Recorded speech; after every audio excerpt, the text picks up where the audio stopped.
Toastmaster Fadi.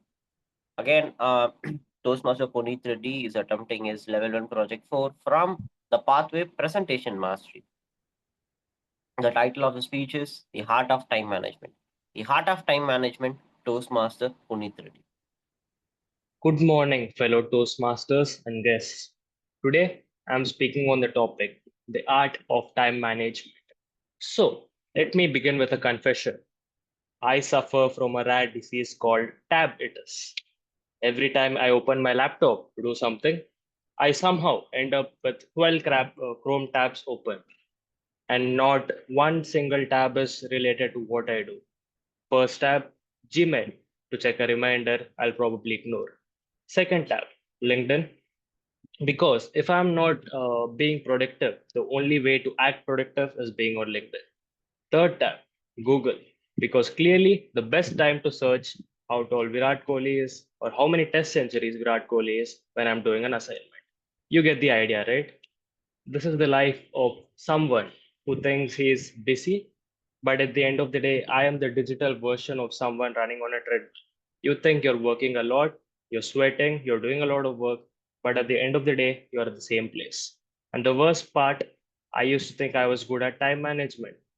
I had a fancy calendar app, a to-do list, and then a fancy world clock widget, and a quote on my wall that said, "You have the same 24 hours as Elon Musk." But I took that down after realizing how unproductive I was. But uh, leave launching rockets like Elon Musk. I think I'm not even able to follow my to-do list on Google Keep Notes. But this isn't just about time management. It's about communication with ourselves, with others, and with our devices. And more importantly, the ethics of it. Let me explain. I'm coming to a small story that I faced during giving a presentation before my technical English class. So I had everything in my mind that day, the day before the speech.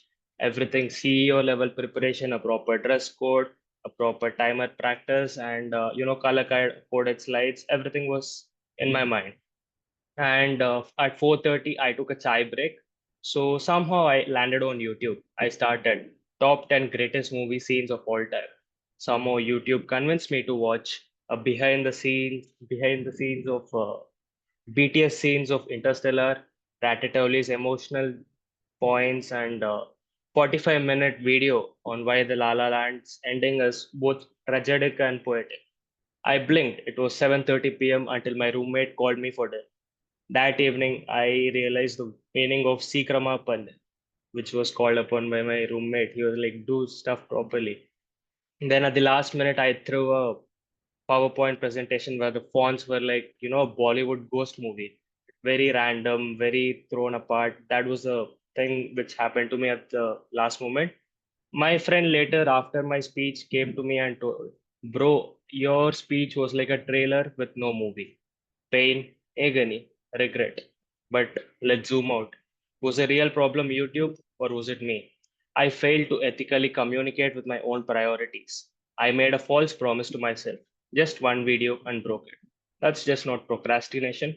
That's self deception. And that's where the ethics of communication comes in. And I have a second story, which I did the next presentation I had to give. This time we were told 1 week in advance to the presentation I was supposed to give. I planned everything day by day for 7 days in the week. And there were days where I did job of 2 days in one day, and there were days where I couldn't do anything. So basically, a 1 week, a head start gave me a better opportunity to prepare and better opportunity than the previous encounter I had with the speech, and it went much better. So, the hidden side of ethical communication.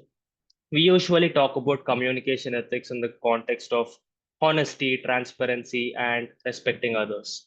But what about respecting our own time, attention, and boundaries? Every time we tell someone, uh, you know, uh, that seeing 5 minutes of sorry, every notification we respond to is a message we're not responding to in real life. Every time we tell someone I'll do it in 5 minutes and don't, we're breaking an ethical agreement with ourselves. And when we ghost our own goals, plans, and deadlines. We're not being honest communicators, even with ourselves. So, how do we do it? How I turn things apart with three small rules that I came to practice in my life. The first rule, the trailer technique.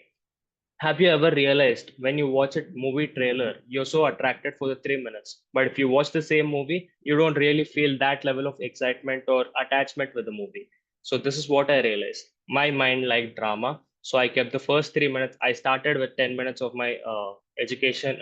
Start 10 minutes of my study time, and it usually went for prolonged period. Second, phone parking. I threw my phone in my drawer and closed it and pretended it to be calls from banks asking for loans, 10% interest are 15% interest are. And third, I noted three things I would do on the next day.